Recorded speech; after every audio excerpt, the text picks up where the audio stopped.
going to be played in Ivory Coast later on this year.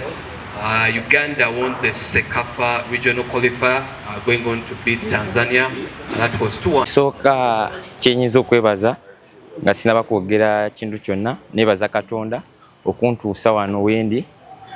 Terubadde lugendo lumpi, lubadde luwanvu, naye nebaza nti bakochi bange, family yange, mikwano gyange bambeereddewo nga bampapula wemba nkoleseza ekigambo ekituufu nga bampapula bangamba ebintu ebituufu by'olina okukola kati yekinyambyeko okutuuka wano era nina essanyu nti ndi wano olwaleero.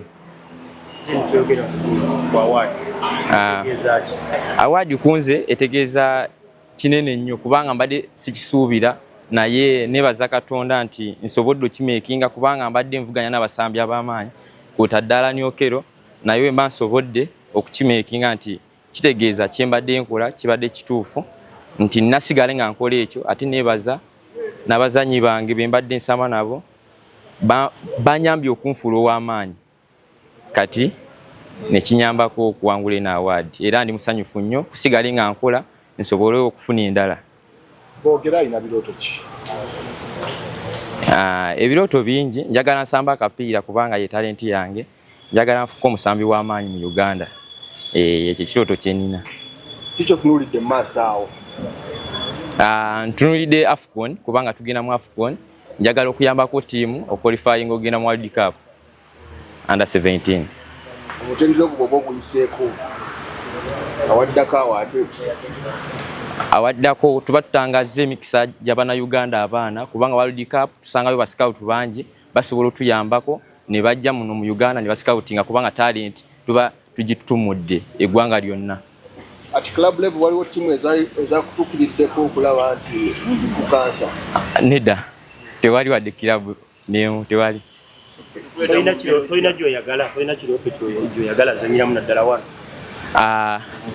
Nina, naye eriyo emitendera gye balina osooka oyitamu kubanga eriyo kilabu gyenimu kati gye balina osooka oyita okuntuukako. Yeah, I'm grateful to be here, to be the one being rewarded the award, and I'm very happy. But yes, the competition was there, but finally I got it, and I'm really happy to have it because this means a lot to me and to the family. Yeah. Taking you back to the under-17 tournament at Machivubu, what really brought the strength of the team and your personal individual performance? What was the metric about your performance as a team and individually?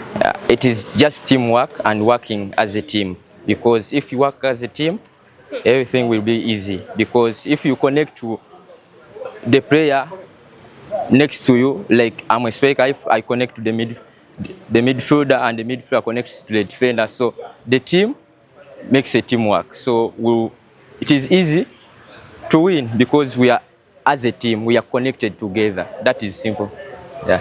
Is there anything of a huge attribute from the manager, Brian Senior, because we know he's good at developing players, and then also how he generates through you as young kids? Yeah, I appreciate him because he has been there for me. Because I remember the first game I struggled, but always he called me that, James, you are a good player, you can make it, so just stay positive. And he's always talking to each and everyone in the camp. So I really enjoy my coach, and I really love him because he's a good guy and he's really a coach. Yeah. After qualifying for the Africa Cup of Nations, what should we expect as Ugandans, and what's the development from your side as players?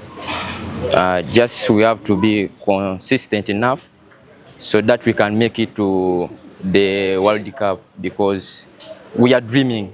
This was the first step for the Cecafa. Now we got it. Now we are going for the AFCON, so we have to go to the World Cup. Yeah, we just stay working hard and improving. That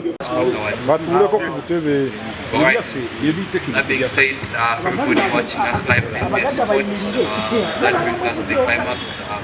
The winners shall then have the next month.